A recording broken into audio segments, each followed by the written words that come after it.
Assim, nós precisamos ter um olhar para áreas do Brasil onde a igreja é fraca. A opressão na mente da sociedade está muito violenta.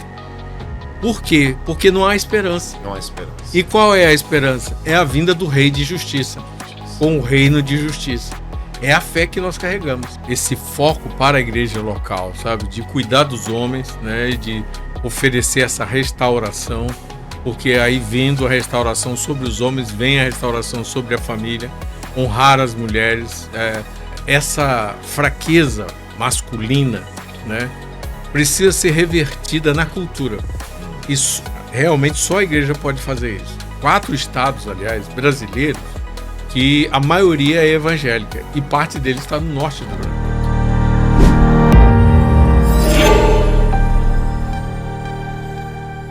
Fala galera, pastor Igor Ximenes com você para mais um podcast hoje no Sempre Aprendendo.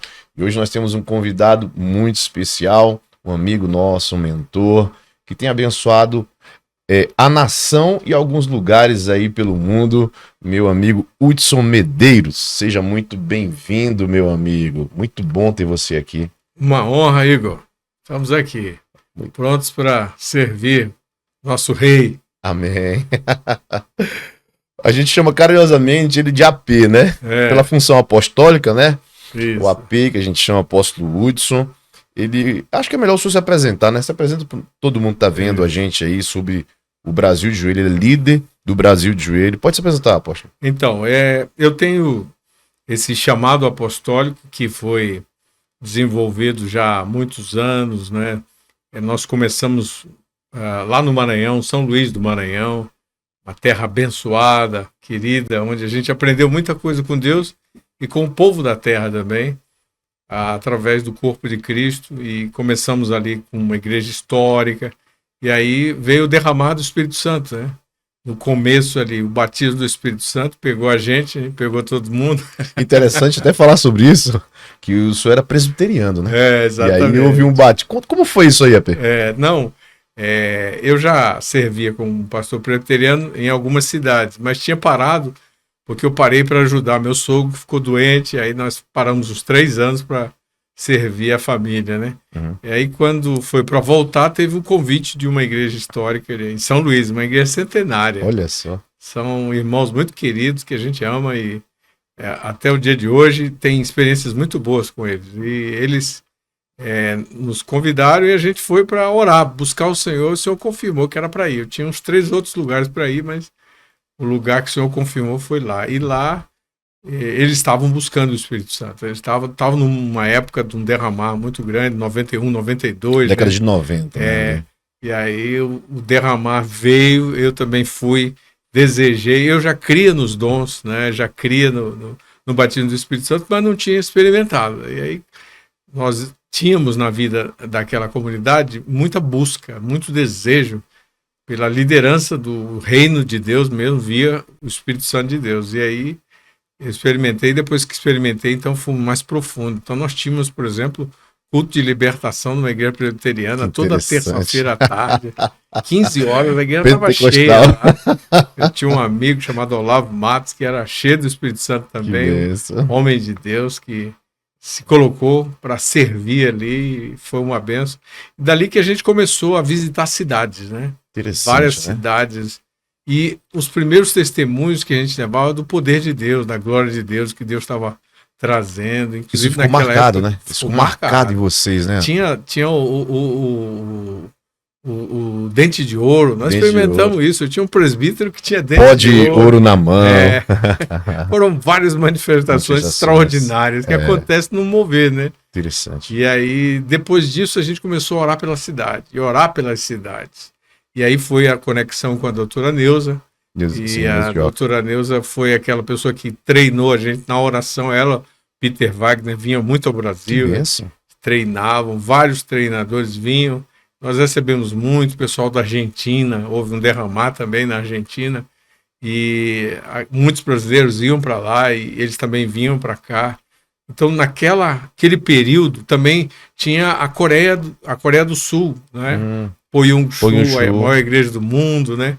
e haviam as montanhas de oração, treinamentos de oração. Eu fui a treinamentos de oração lá. Foi aí que nasceu o Brasil de Joelhos? Nessa época? É fruto disso tudo, né? Entendi. O Brasil de Joelhos nasce mais especificamente já com o mover apostólico, e já depois dos anos 2000, a primeira conferência de 2001, né, em Belo Horizonte, aí foi um alargar o projeto Transformação, que foi um projeto que envolveu o país inteiro, em várias áreas de influência que foram trabalhados ali, e o Brasil de Joelhos surge como uma movimentação que já existia antes disso, mas se tornou oficial como uma rede, a rede de oração brasileira. Essa rede de oração brasileira teve uma influência junto com outros movimentos de oração que já estavam funcionando, e a gente junto conseguiu servir esse propósito que era a transformação da nação.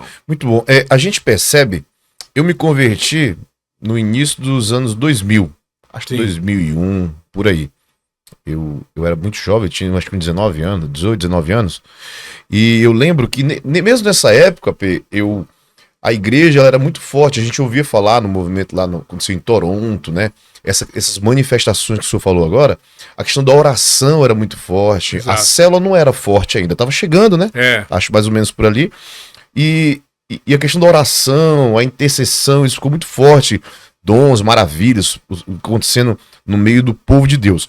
Como é que o senhor vê isso hoje, na igreja atual, né? Como a gente sabe, longe de nós querer falar mal da igreja, na verdade é um aspecto, uma característica dessa igreja em 2025, né? Como é que o senhor vê hoje esse movimento de oração, de intercessão, que há 20 anos atrás era tão forte? Como é que o senhor vê isso hoje no meio da igreja? Olha, nos dias de hoje, nós estamos, depois da pandemia, nós tivemos uma mudança global, né?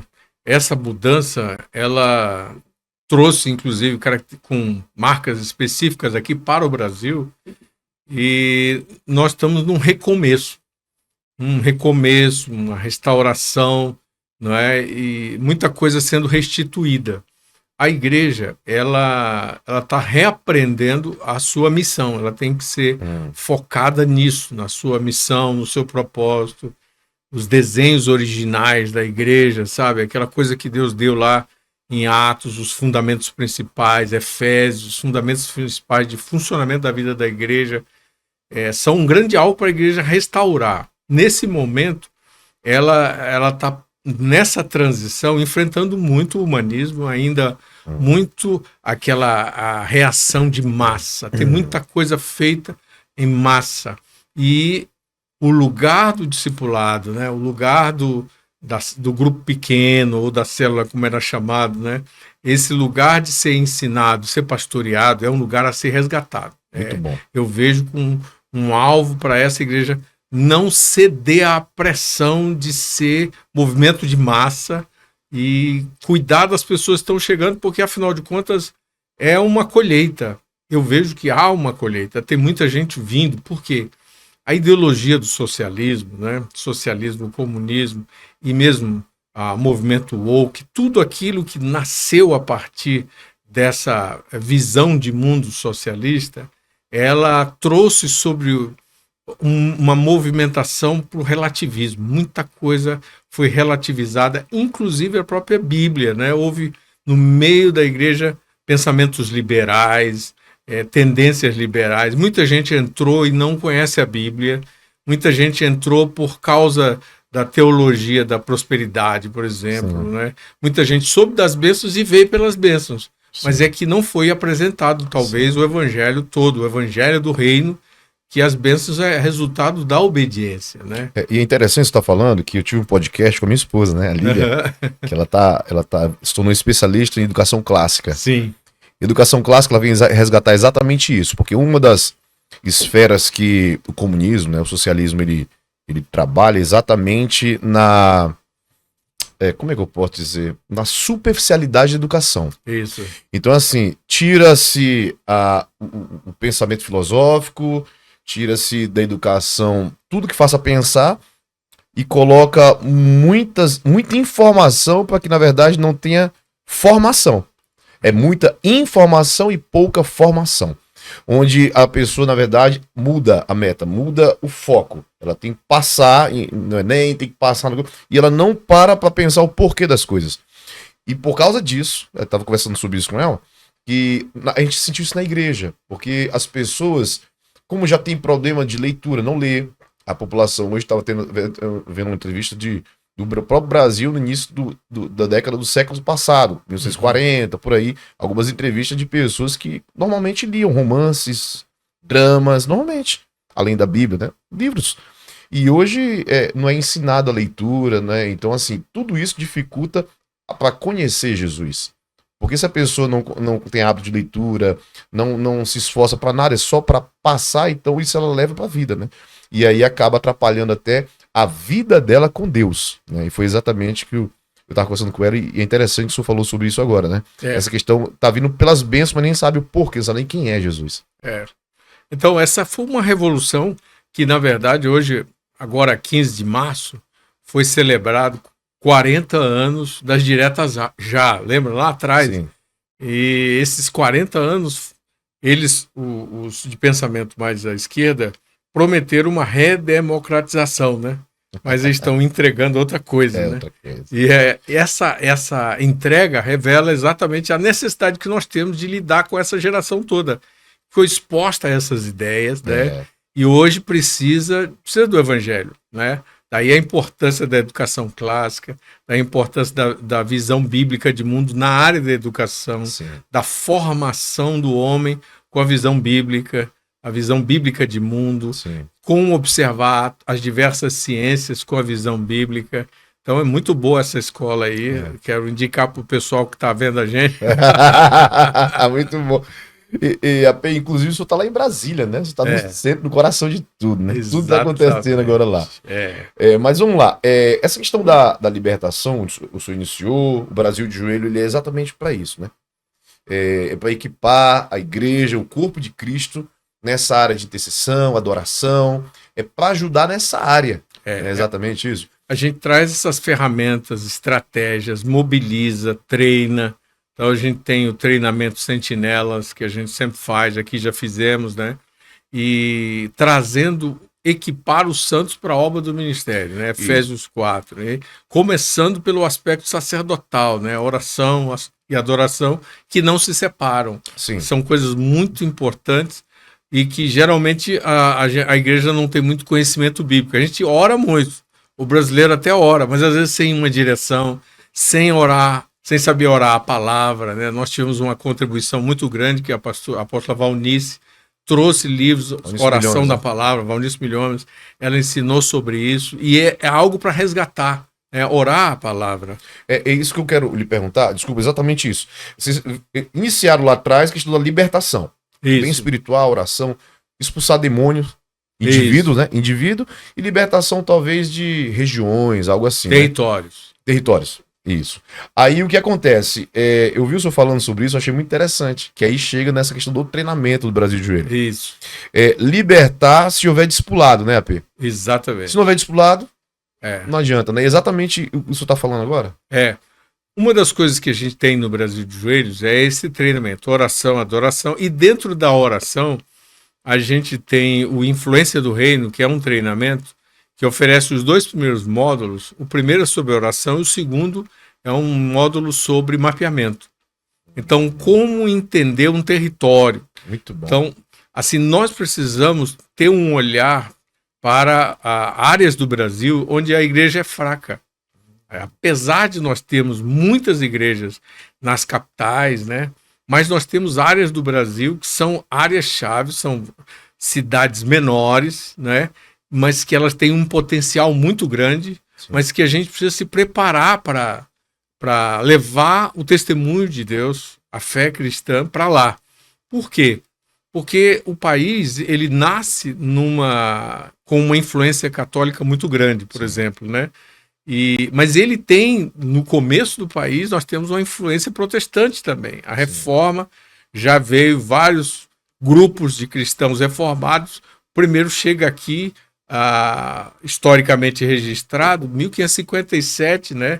58 tem a primeira declaração de fé feita nas Américas, né? É um documento histórico Então, de um grupo que foi enviado da Europa para cá com o pensamento de trazer a mensagem do Evangelho. Então, isso aponta, sinaliza profeticamente, toda vez que Deus manda um remanescente para um território, e esse remanescente vai trazendo a sua mensagem, o seu evangelho, ele tem um interesse naquele território. Então, o Brasil é alvo do interesse de Deus já há séculos, né?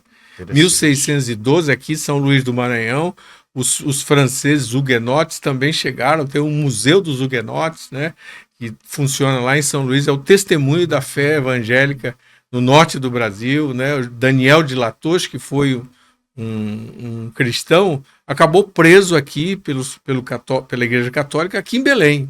Ficou preso. Então, um reformador, não é, protestante ficou preso aqui na região de Belém, né? Olha só. Então, há aqui na nossa história, assim, uma história que não é oficial, não é a história contada pelos conquistadores, sim, mas é uma história que é muito significativa, que fala do interesse de Deus pela fé cristã reformada na nossa nação.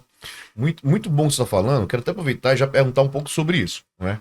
Para quem está vendo a gente, você falou sobre mapeamento espiritual e territorial, né? Então, assim, quando o senhor chega numa região, numa cidade, você falou de Belém agora, e assim como o Brasil ou até outros países, o senhor faz o mapeamento espiritual daquele lugar.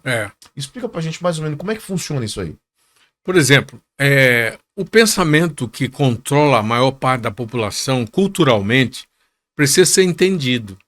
Então, por exemplo, se você vai levar a mensagem do Evangelho numa região, você precisa entender qual é o pensamento da maioria da população culturalmente. O que é que eles acreditam? Não é? Qual é a maneira deles verem o mundo? E aí, isso a gente faz pelo mapeamento. Por exemplo, aqui, nós temos no norte do Brasil uma das figuras de culto, né, católico, que é a Nazaré. Ela é muito conhecida, esse culto aqui é muito conhecido. É o Círio, né? É o Círio de Nazaré. Então, ela é uma deusa. Então, como começou esse culto, não é? A importância do mapeamento é porque cada culto, né, atrás de todo culto tem um Deus, né? E todo culto também tem a sua cultura. Muito bom. Então, cultura, culto, sim, Deus ou panteão de deuses. Então, quando você entende isso, você entende o que as pessoas pensam no lugar, não é? E quando você vai orar para levar a mensagem de Cristo, você precisa saber qual é a mensagem que já está na mente das pessoas, para orar pelas pessoas, para apresentar os perdidos diante de Deus. Então, nós entendemos que o mapeamento é uma ferramenta, principalmente apostólica e profética, para ministérios que querem avançar em territórios, né? Eles precisam entender como está presa, né? Como é controlada a mente, como é o pensamento, qual é a visão de Deus. Por exemplo, não há uma visão forte de um Deus, do Deus vivo, há uma visão de uma deusa. Então, quando é a visão de uma deusa, como as coisas funcionam? É muito matriarcal, né? Exatamente. Aí influencia diretamente a família, né? A família. Porque a deusa, ela fica sendo como a pessoa mais importante. E aí reproduz isso na família, que é a mãe. E a mãe. Que é a proteção e não tem muito, muito bom isso aí, poxa. Daí a importância de resgatar o sacerdócio dos homens. Porque numa cultura matriarcal, o que geralmente acontece é que o homem é desmoralizado, desonrado, são expressões muito pesadas, né? Mas fala de uma cultura onde o homem é enfraquecido. Né? Esse homem enfraquecido hoje precisa muito ser restaurado, né? Precisa investir no homem discipulado, a importância. Tem um livro muito bom, Seja Mais Como Jesus. Coloca na tela, você pode adquirir pela Amazon, viu? Pode continuar, pode. Também tem esse da Jocum, de Menino a Homem, que é exatamente apontando isso. Muitos homens hoje estão ainda vivendo como meninos. Tem um corpo de 30 anos, sim, mas tem uma mentalidade de menino, adolescente. Então, o mapeamento vê tudo isso. Como é que funciona a família, não é? Qual é o pensamento dominante na educação, na saúde? Então, a igreja, ela é um agente de transformação, formador de cultura. o senhor estava falando aí, eu estava lembrando quando Paulo chega em Atenas para pregar, ele fala, né, do Deus desconhecido. O Deus desconhecido. Ou seja, ali dá para ver que ele conhecia o território. É. Ele falou a linguagem do povo e chega com algo mais profundo para poder atingir a mente daquele povo que era intelectualmente um pouco mais avançado que os outros, né? É interessante, quando a gente conhece a região, a gente sabe exatamente onde atacar, né? Isso. O que fazer para o que aquela região precisa, né, rapaz? Quais os remédios para as feridas, Muito né? Qual a solução para os problemas. E é exatamente isso que torna muito inteligente essa ação. É uma ação de inteligência do reino. Muito bom. Né? Pegar a mensagem de Cristo e levar objetivamente, usando o exemplo de Paulo também, quando ele chega em Éfeso. Em Éfeso foi uma igreja, né? com a deusa, uma terra, uma cidade com a deusa Diana. Muito bom. E aí ele começa no capítulo 1, ele fala sobre a identidade. Sim. A arma da identidade, como é importante a identidade. Né? É presente, a gente não percebe. Exatamente. Mas esse contexto cultural, ele é muito importante. Então, eu recomendo aos pastores que quiserem fazer lá no brasildejoelhos.org, nós temos essa plataforma, mas a partir dessa dica, ir diante de Deus e orar, né? Porque Sim. aí é a batalha espiritual. Sim. Você vai enfrentar os que estão com ideias diferentes, os que a palavra princípio, principado, ela vem do grego com arque. Né? Arque é início, né? Arque, arquiteto, é aquele que faz um desenho, né? Então, existem os arquês que estão num território. Quando você entende os inícios que existem, se é um início africano, se é um início indígena, se é um início português, né? Você vai entender o funcionamento da cidade. Você vai entender o funcionamento da nação e isso vai te levar para apresentar o evangelho com mais eficácia, com muito mais eficiência. Inclusive, nós vamos já um pouco aprofundar sobre a questão do mapeamento aqui na região. Mas antes, deixa eu voltar um pouquinho aqui. Vocês abriram uma base aqui no Pará, em Castanhal. Isso, Castanhal. É uma base do Brasil de Joelhos, né? Isso. E aí conta pra gente, quem tá assistindo a gente, quem for do Pará e quem for principalmente de Castanhal, que estiver assistindo a gente, o que tá fazendo exatamente? É para abençoar a região, claro, mas o que é exatamente, como ela pode cooperar com a igreja? Exato.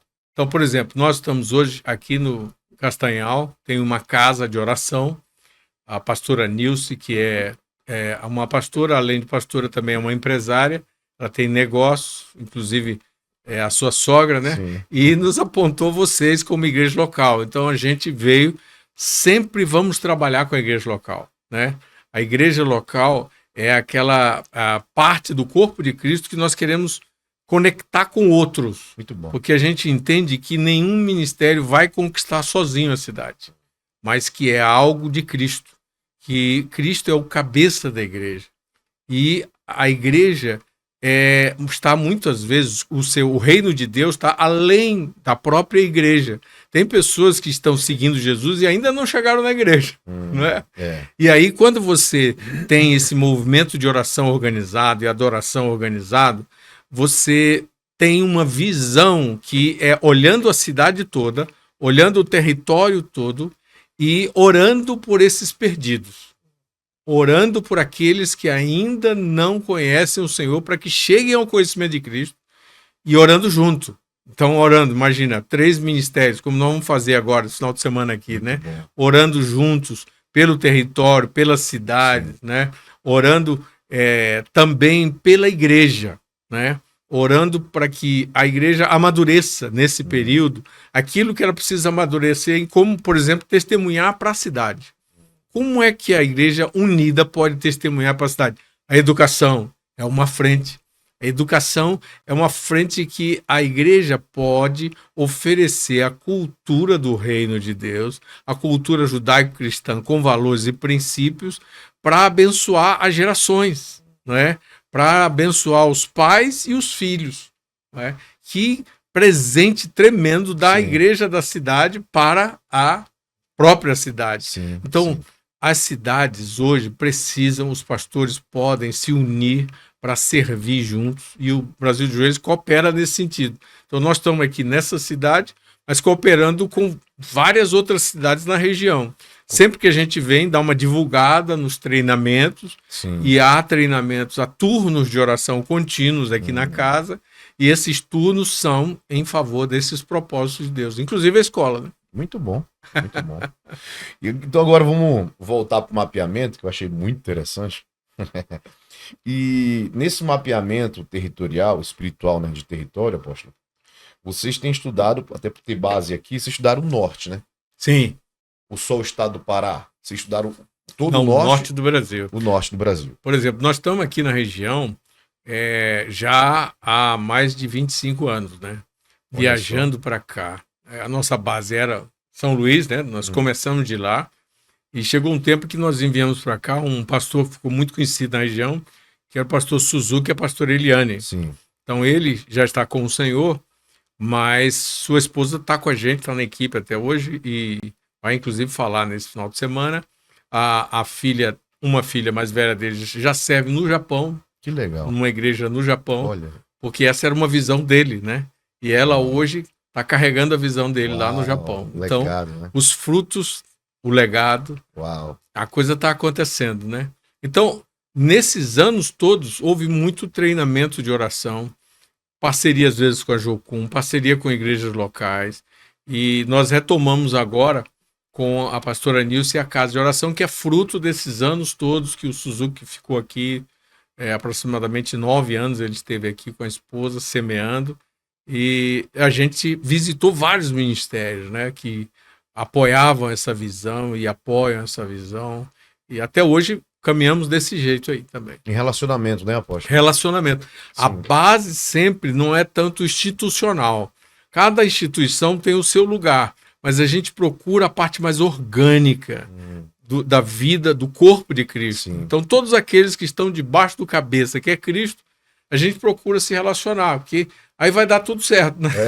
Quando Cristo manda mesmo na igreja, então a coisa funciona, né? Aí a gente se vê como irmão. Aí a gente se vê como irmão. Então funciona. Então a ideia é essa, né? Então levando essa palavra para a igreja da região e deixando disponível através do relacionamento. E conta pra gente, assim, nessa experiência que tu já tem, nem sabia que era esse tempo todo, né? 25 anos. O norte, o que vocês enxergam assim para o norte, né? Nós vamos ter agora, por exemplo, a COP30, né? Chega a dar arrepio, só de lembrar, só de pensar na COP30, por vários motivos, né?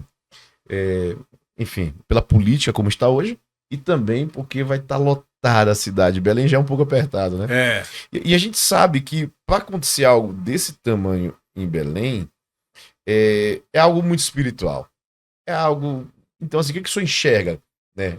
Estudando o norte, vai ter COP30, a Amazônia, que o pessoal, todo mundo, as nações, com os olhos na Amazônia. O que o senhor enxerga sobre isso? Olha, ao longo dos anos, falando nessa perspectiva de 25 anos, várias palavras de Deus têm sobre o Brasil. E há palavras específicas que falam de algo que o Senhor apontou para cá, como um lugar onde ele vai estabelecer um derramar. Então, há já uma colheita grande. Então, existem 4 estados, aliás, brasileiros, que a maioria é evangélica, e parte deles está no norte do Brasil. Olha só. Não é? Então, a maioria evangélica já está aqui. Então, já há uma grande colheita aqui. Já tem muitos evangélicos. Muitos evangélicos.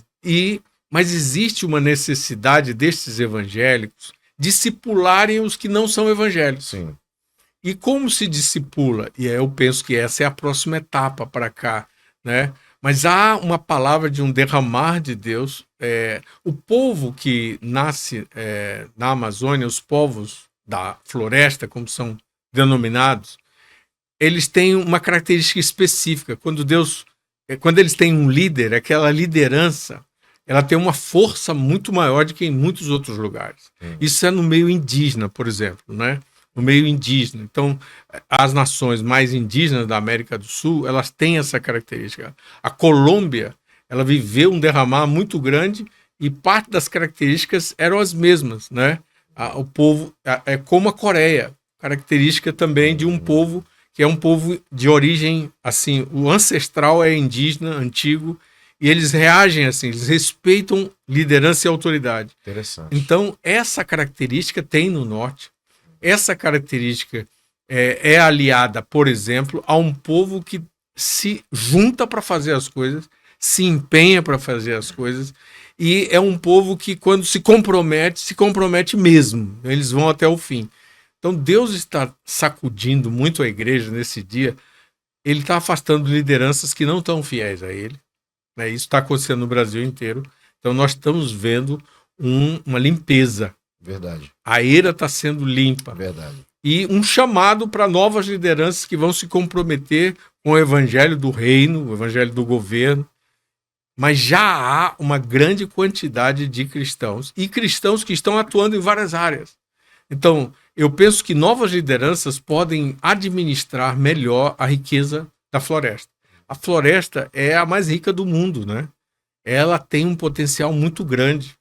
E esses recursos não devem ir para o pensamento, um movimento, articulação anti-Deus, anti-Cristo. Sim. Isso precisa ser uma bênção para o Brasil e para as nações. Sim. Então esse é o momento onde a Igreja do Norte precisa se posicionar, né, numa liderança que busca a semelhança de Cristo, para dar uma resposta para o Norte mesmo, porque o Norte é muito próspero.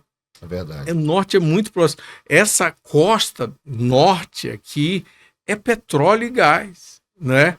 Só que isso está indo na mão mais ideologicamente, está sendo administrado mais ideologicamente.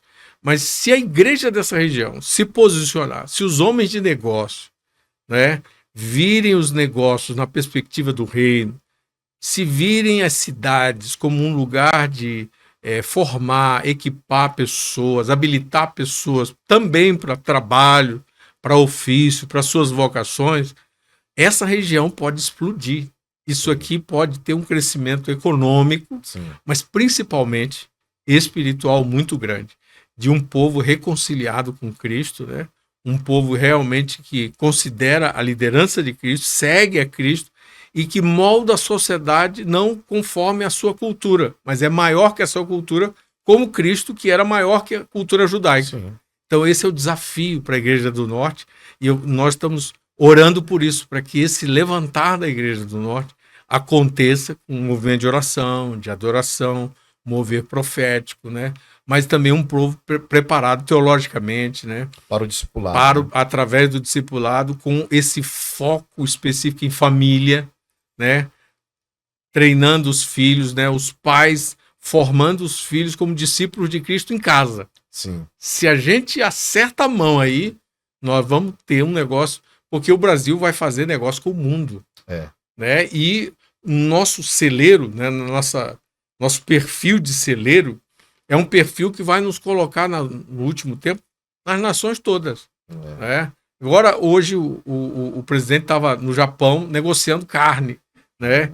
É muito importante a gente entender que nós não somos o que a ideologia e a desinformação diz. Verdade. Nós somos o que Deus diz que nós somos. Nós somos uma nação rica, somos a nação abençoada. Né? Existem pessoas sérias pregando o evangelho, igrejas sérias, comprometidas, afirmando a família, empresários sérios que estão resistindo tudo isso pela fé, sim, fazendo um esforço imenso para manter as empresas, para que essas empresas possam servir propósito para Deus. Eles estão se posicionando como mordomos, né? E Deus como dono dos negócios. Aí pronto, essa igreja que é assim, que homens são habilidosos assim, será um instrumento de Deus na última hora. E eu penso que o norte do Brasil, Deus está apontando isso para a igreja do norte, para ser uma igreja madura, ser uma igreja cristocêntrica. E isso, muita gente vai dizer, mas isso é um milagre. Mas é um milagre, a igreja é um milagre. Então, existe a igreja real e existe a igreja ideal. Né? Então, nós temos que olhar para essa que é ideal e lidar com essa que é real, trazendo o evangelho sobre ela. Então, a mensagem agora é essa, que as lideranças se posicionem para ser cristocêntricas, para alinhar a vida da igreja, não querer fama, não entrar na onda, né? A onda atual, ela quer levar todo mundo para ser rico, todo mundo ser influente, mas será que é isso que Deus quer? Será que essa é a estratégia de Deus? Tem que pensar, né? Por quê? Porque Deus não está interessado em formar uma igreja que seja uma, uma construção, uma floresta de eucalipto. Deus não faz floresta de eucalipto. Quem faz floresta de eucalipto é o humanismo. Tudo igualzinho. É verdade. Né? Você vê uma floresta feita pelo Senhor, tem grandes árvores, tem pequenas árvores debaixo das grandes árvores. De todas as espécies. Todas as espécies. Gêneros, todas as espécies. É interessante, só que existe algo muito peculiar aqui, que no norte, a gente teve a experiência de morar em São Paulo, é uma empresa nossa, convivendo muito com São Paulo. Ou seja, o sudeste do Brasil tem uma característica de muito negócios, né? Parece que tudo acontece lá. A impressão que nós temos é essa. E no norte, ao contrário, parece que o nosso povo aqui é muito assim, se sente menor, parece que meio uma mentalidade um pouco de escravo, sabe? Não, aqui já tá bom, só isso já tá bom. E a igreja, ela tem um papel fundamental nessa construção, né, apóstolo? Então, assim, há muito tempo a gente trabalha aqui, eu trabalho com educação também já, e eu tô batendo nessa tecla tem muito tempo já, tanto na empresa quanto na igreja, né? Questão da educação, pra gente expandir a mente, porque nós podemos, por que não? Né? Então, o que o senhor acha dessa questão, além de a cultura, ela veio por algo, né? Como o senhor falou agora, por cultura. Então, essa influência espiritual do porquê, o senhor acha que tem a ver com essa questão matriarcal? Então, eu creio que a figura de uma divindade feminina, ela passa uma ideia de muita proteção, né? E superproteção, e essa fraqueza masculina, né, precisa ser revertida na cultura. Isso, realmente só a igreja pode fazer isso, né? Por quê? Ela pode trazer essa influência de um homem que é modelado por outro homem que é Cristo. Sim. Cristo é o remédio de Deus, com o evangelho do reino, para transformar a cultura. Sim. Então eu creio que aqui precisa de um milagre mais específico, onde vai se trabalhar contra essa visão de mundo mais matriarcal, porque o matriarcal, ele resiste o propósito de cada um. Então, acaba que o menino fica até 30 anos debaixo da saia. Então, ele não desenvolve o propósito. Alguns estão ficando até 40 agora. A Itália também é assim, sabe? A Madonna, sabe? A Mama, né? A ideia de mudar essa cultura e de trazer uma modelagem onde o homem ele não seja patriarcalista, né? Mas ele seja focado numa paternidade como a de Deus. Então, essa paternidade como a de Deus é que vai crescer ali, vai trabalhar, vai formar em casa. Vai formar em casa. Então, não é a escola. A escola vai pegar para dar a informação das diversas ciências, né? Mas quem vai formar o menino livre, o homem livre, a menina livre, é a família. Inclusive, é interessante que isso não é só a nível de norte, né?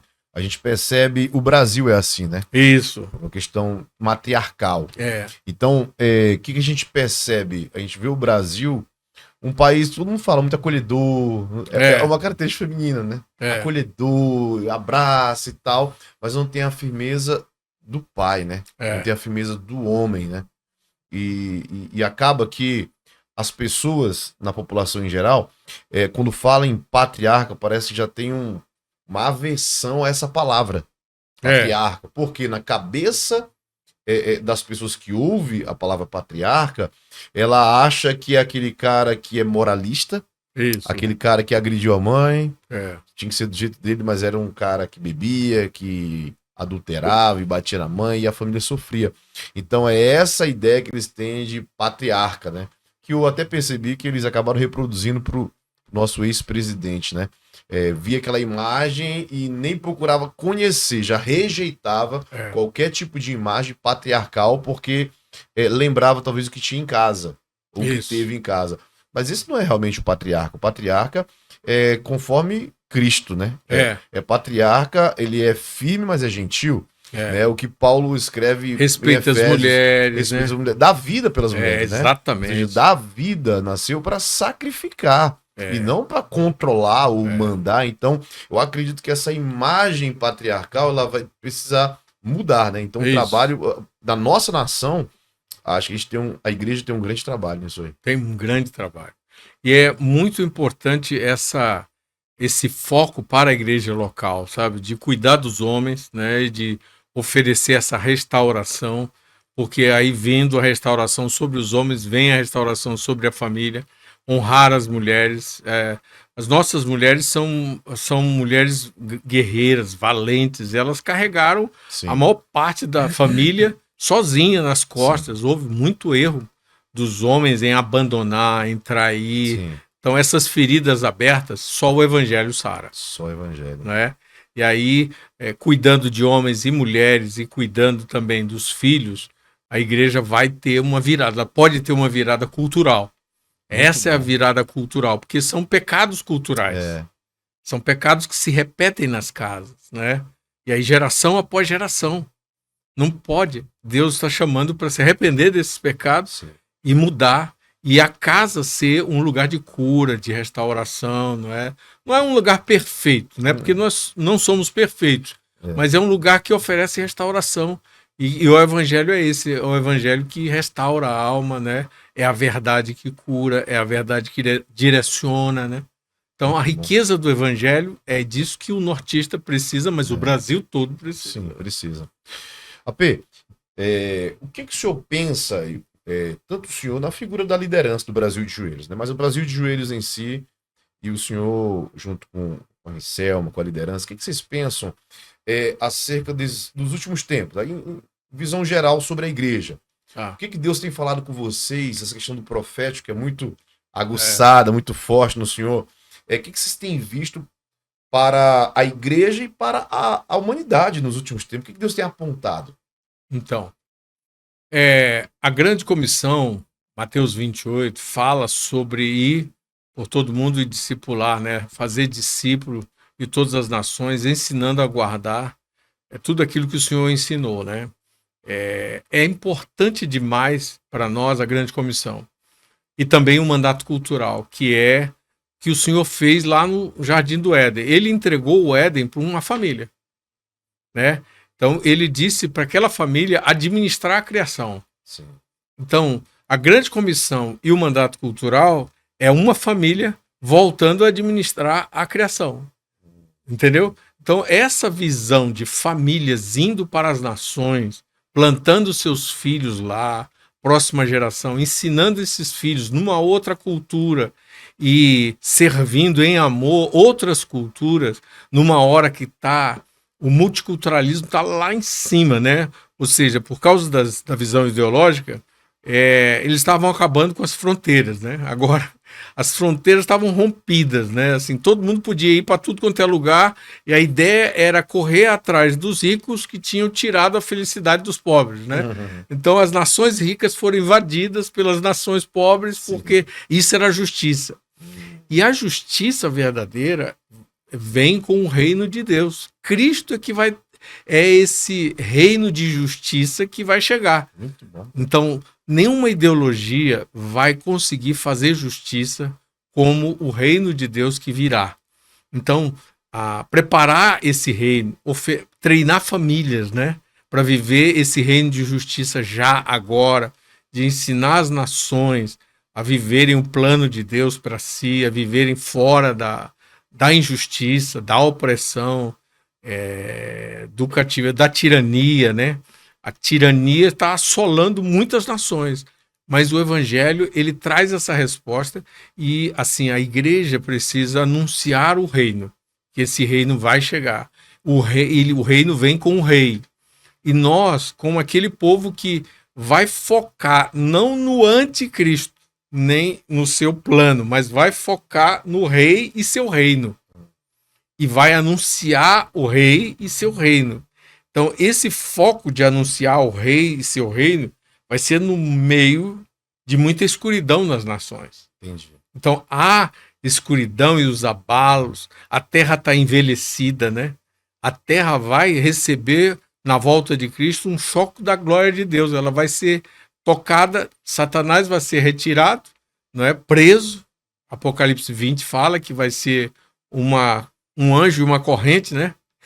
Vão prender Satanás, e aí vai ter essa terra debaixo do governo, que são a promessa do reino milenar. Esse reino, que será de justiça, ele vai administrar as nações com retidão e justiça. Então, a pregação do reino é a mensagem da igreja também. A igreja, para se livrar nesse tempo do fim, ela tem que anunciar o reino. A igreja, sem a mensagem do reino, ela não suporta os últimos dias. Ela tem que furar a bolha religiosa e entender o rei e seu reino, a chegada desse rei, trazendo o seu reino para encerrar o último ciclo humano, que vai ser o milênio. Que exatamente fala que o reino de Deus não é comida nem bebida, né? Mas justiça, paz e alegria, né? Então é exatamente essa mensagem que deveria ser a mensagem do fim, dos últimos tempos. Precisamos falar sobre o reino, sobre justiça, né? Sobre a alegria do Espírito. E é muito interessante você estar falando, quando o senhor falou do Éden, é muito interessante que a gente fala muito em família aqui, né? Eu sempre, quando eu prego, eu falo sobre isso, que a nossa família é o nosso Éden. Então nós temos que aprender a cultivar nosso Éden, porque nós estamos fazendo o caminho de volta para o Éden. Né? Então é assim, que é uma grande família, né? Então assim, a mensagem desse reino dos últimos tempos é exatamente isso. É a família com justiça, com paz, com alegria do Espírito, viver essa presença de Deus, esse reino de Deus já. Em justiça. Até que seja pleno. Até que seja pleno, porque é na segunda volta. É na segunda vinda. Uau. É uma direção muito poderosa, né? Muito bom. E é assim, a igreja, ela tem essa esperança. Isso é a esperança. Os profetas falam de sermos prisioneiros da esperança. Sim. Ou seja, a gente não abraçar o desespero. Sim. E o que é o desespero? É a loucura das ideologias humanas, das filosofias humanas. É o mundo cheio de medo, ansiedade, depressão, pensamento depressivo e pensamento acelerado e pensamento suicida. Sim. Então, a opressão na mente da sociedade está muito violenta. Por quê? Porque não há esperança. Não há esperança. E qual é a esperança? É a vinda do rei de justiça. Com o reino de justiça. É a fé que nós carregamos. E a gente tem que... Eu senti isso aqui, né?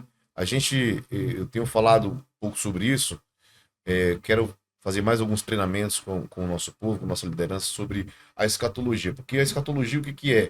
É você olhar para o amanhã, não olhar só para agora. Isso. Senão a gente perde a esperança, porque a nossa esperança não é somente nessa terra. Quem espera pelo Senhor somente nessa terra são os mais miseráveis de todos os homens. Então, assim, é entender que aqui não é o nosso lugar final, não é o nosso destino, né? Existe algo por vir.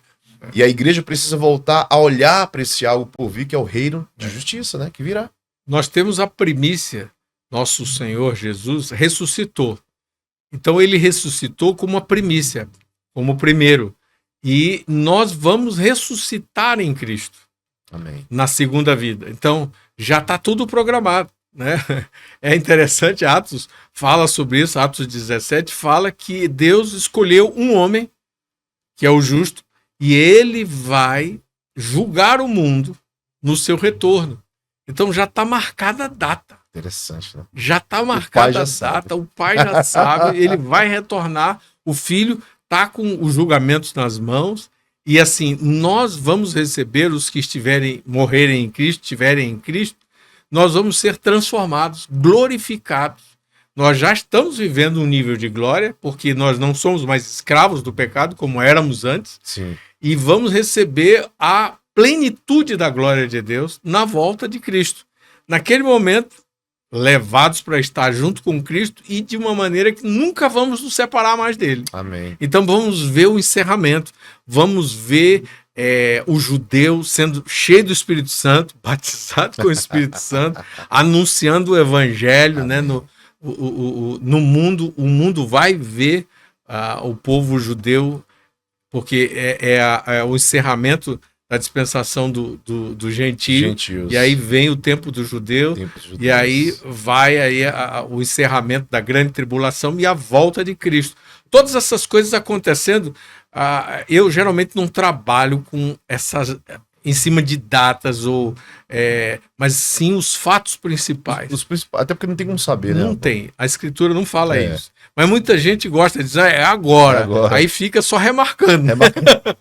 Porque nunca funciona. E não é o principal, né? Isso o principal é que vai acontecer. Tá programado, né? Os fatos principais é que a gente tem que se ater. Amém. E ali repetir isso com a igreja. Isso. A igreja precisa saber dos fatos principais. Amém.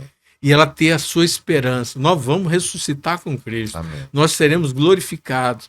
Nós vamos ver o Senhor prender Satanás. Isso. Nós vamos ver o Senhor julgar as nações. Ele vai julgar as nações a respeito de Israel. O que as nações fizeram com Israel? Sim. Então hoje nós temos que, como igreja, amar Israel, interceder por Israel. Sim. Não é? E entender que o judaico cristão está junto. Tem um propósito aí que é o novo homem. Vai ser um só povo. Vai ser um só povo. Né? Efésios 2 é o novo homem. Isso está sendo trabalhado pelo Senhor. Né? Amém. E aí não mergulhar em conhecimentos errados. Muita gente está mergulhando em informações antigas do judaísmo, está se perdendo nisso, né? Quando nós temos as cartas apostólicas ali, o ensino de Cristo, todo sobre isso, é importante ficar no que está na Bíblia. O que é tradição judaica, é tradição judaica. Sim. Mas aquilo que está na Escritura é que a gente deve firmar a nossa fé.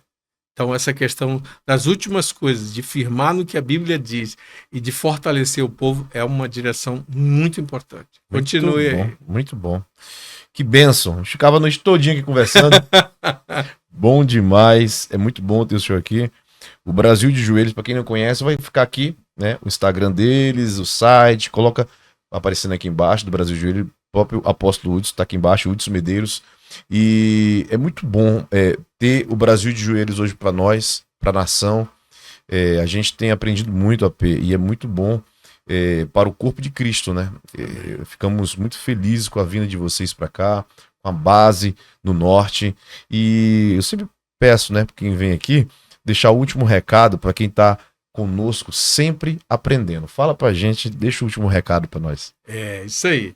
Nós todos somos discípulos de Cristo. Então, ser discípulo é ter o Senhor como guia, como aquele que é o Senhor, é aquele que é o pastor, o bom pastor, e ele vai liderando, moldando sua vida, viver perante a face dele. Então, isso nos garante ser transformados de fé em fé, de glória em glória. Isso significa amadurecimento. Então, quando alguém tem esse propósito de estar amadurecendo, ele nunca será o mesmo. Ele será sempre renovado, ele vai ser sempre levado a novas revelações. Ele não vai ficar na água parada, né? Ele vai ser levado a beber das águas vivas, a fonte das águas vivas. Então, quero recomendar a vocês também assumirem essa posição de discípulos de Cristo e deixar a imagem de Cristo ser formada em cada um de vocês. Deus abençoe. Amém. Obrigado você que ficou até aqui. Obrigado. Já pega, se inscreve no nosso canal, ativa a notificação e compartilha esse conteúdo com todo mundo que você conhece. Segue lá, Brasil de Joelhos, segue Hudson Medeiros. E estamos aqui comprometidos em sempre trazer algo novo, algo bom, relevante para você e continuamos juntos, sempre aprendendo. Deus abençoe. Deus abençoe.